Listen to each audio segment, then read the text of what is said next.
So it's a pleasure also this year to be here for me. So we will talk about the new technologies in diabetes mellitus. As we know, diabetes mellitus is a group of metabolic diseases that affects the body's ability to regulate the blood glucose levels. According to the International Diabetes Federation, in 2021, there were 537 million adults that suffered from diabetes worldwide, while this number is estimated to rise more in the next year. So by 2030, it will be 643 millions, and in 2045, it's estimated to be 583 millions. So the prolonged and elevated blood glucose levels, which is the main characteristic of the disease, may cause damage to small and large blood vessels and will lead in the long run to mortality related complications such as cardiovascular disease, retinopathy, neuropathy, and nephropathy. Also, the increased blood glucose levels may lead to episodes of ketoacidosis and hyperosmolar hyperglycemic state. The complications can be delayed or even prevented through a strict intensive glycemic control. That means frequent glucose measurements and administration of insulin in patients type 1, and instead in patients of type 2, appropriate medication treatment in combination with effective lifestyle changes in terms of diet and physical activity. The high prevalence, as said before, and the rapidly growing number of these patients poses the need of a preventive approach and the development of new technologies in order to optimize the management of diabetes. So the glucose measurements is particularly important for arranging the meals, their exercise, and to adjust insulin doses in insulin-treated patients. The traditional method is measuring blood glucose levels with a finger stick procedure, which requires a small amount of capillary blood obtained by pricking one finger with a lancet. Recent advances have enabled the development of continuous glucose monitoring systems that can provide information regarding the glucose levels every 1 to 5 minutes. These are wearable devices that consist of a glucose sensor, a transmitter, and a receiver wireless monitor that can be worn on the belt. And the readings are stored in a chip and can be subsequently downloaded and assessed by the physician or the patient, while newer devices are equipped with a display to show in real time the glucose records and usually are accompanied with a graph and a glucose trend. The majority of these sensors are mainly subcutaneous and invasive. Thus, the glucose records derived from the subcutaneous space present a time lag from 2 to 45 minutes in order to respect with the blood glucose level. And for this reason, it's frequently used to be calibrated by the finger stick procedure. Aiming at improving the reliability of the continuous glucose monitoring systems, the concept of the smart systems consists of a cascade of commercial sensors and 3 software modules for denoising, enhancement, and prediction of upcoming glucose excursion, able to work in real time. These sensors have a limited lifetime and must be replaced after a few days of use. Latest technological advances are focused on less invasive, such as microneedles, or non-invasive techniques that are based on optical methods, such as chromoscopy, Raman spectroscopy, photoacoustic spectroscopy, and transdermal methods, such as reverse iontophoresis and sonophoresis. So particularly, we all know the Freestyle Libre from Abbott that is very used in our country, that it's a device that can take glucose readings as many times a day as needed through a patch worn on the back of the upper arm and does not require calibration. Then there is the GlucoTrack by Integrity application that it's an ear clip that can measure glucose levels using ultrasonic, electromagnetic, and thermal technologies.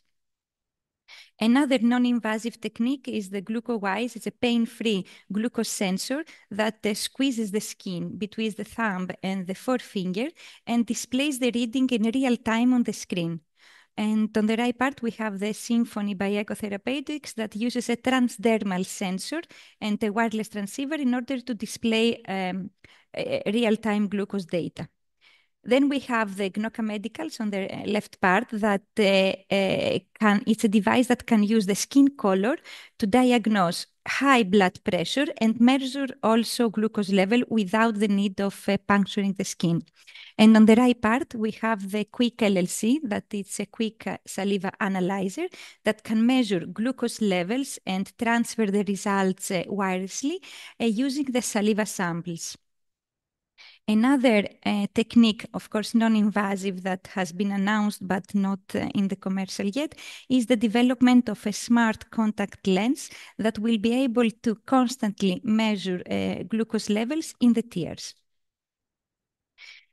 So other approaches are directed to the implementation of fully implantable glucose sensors that are completely unobtrusive to the patient's daily life and can be implanted in the human body with a brief outpatient procedure.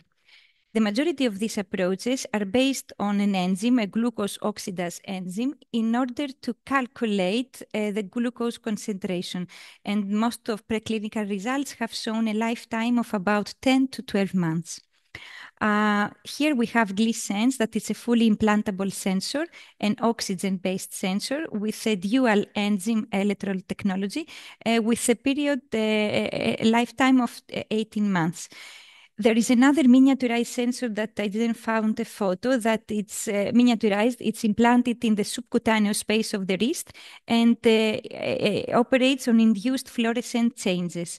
A very important attribute of this device is that neither the indicator nor the analyte are consumed, and the fluorescent indicator with the analyte interact directly and reversibly. So we all know that glucose metabolism in patients, especially in type 1 diabetes patients, is strongly affected by several exogenous and endogenous factors. In particular, environmental factors such as nutrition, physical activity, patient's psychological status, and overall lifestyle, along with endogenous processes such as circadian rhythms, play a crucial role in glucose metabolism. Computational models able to produce accurate and reliable estimation of future glucose profile in response to various stimuli can provide valuable tools within the context of achieving a tight glycemic control. Predicted glucose profile is mainly used for producing early warning of the upcoming hypoglycemic and hyperglycemic episodes, or for adjusting insulin ingestions in insulin infusion rate in insulin-treated patients. Several efforts have been made toward the development of glucose prediction models, reported toward the development based on compartmental models, but their acceptance has been limited because they take into account only a confined number of factors affecting glucose metabolism. To overcome limitations are more useful the data-driven techniques that apply a pattern recognition method to capture the metabolism behavior of a patient, particularly the Volterra models for the simulation of glucose insulin dynamics has demonstrated good performance, and also the autoregressive and box-checking models have also achieved good prediction performance. Several types of artificial neural network have been successfully applied for the simulation of glucose metabolism, such as multi-layer perception, recurrent neural network, radial basis functions, and Wavelet. Furthermore, the hybrid glucose prediction models are based on the combined use of continuous monitoring and data-driven approach that have produced promising results. When only continuous glucose monitoring system data are used to feed the models, artificial intelligence-based models achieve higher performance than autoregressive models, demonstrating the need of applying more sophisticated techniques in order to capture metabolic behavior of this patient. Maintaining the blood glucose levels within an acceptable range is a particularly complex situation because various parameters strongly affect the glucose metabolism, while nature of glucose metabolism leads to intra and inter-patient variability. Therefore,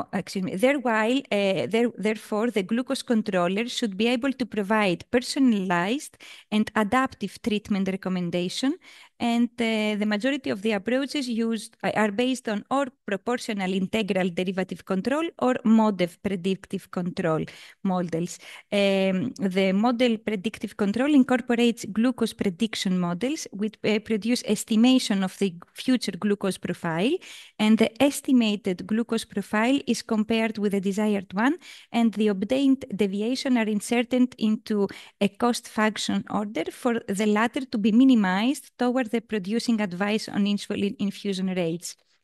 Another important issue of this device is the tuning. So in order to overcome this problem, online tuning has been proposed.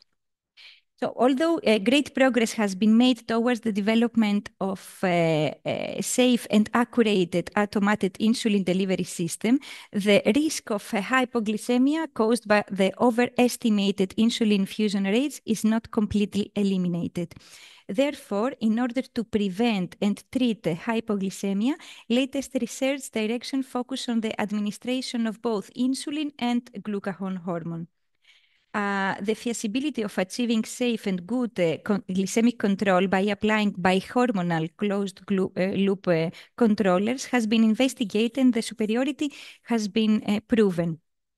Although this system seemed to be very promising, there are limitations such as the duration up to 1 week of the inpatient and outpatient clinical trials, the occasional inaccuracies in the glucose records, and the delays caused from the subcutaneous insulin administration.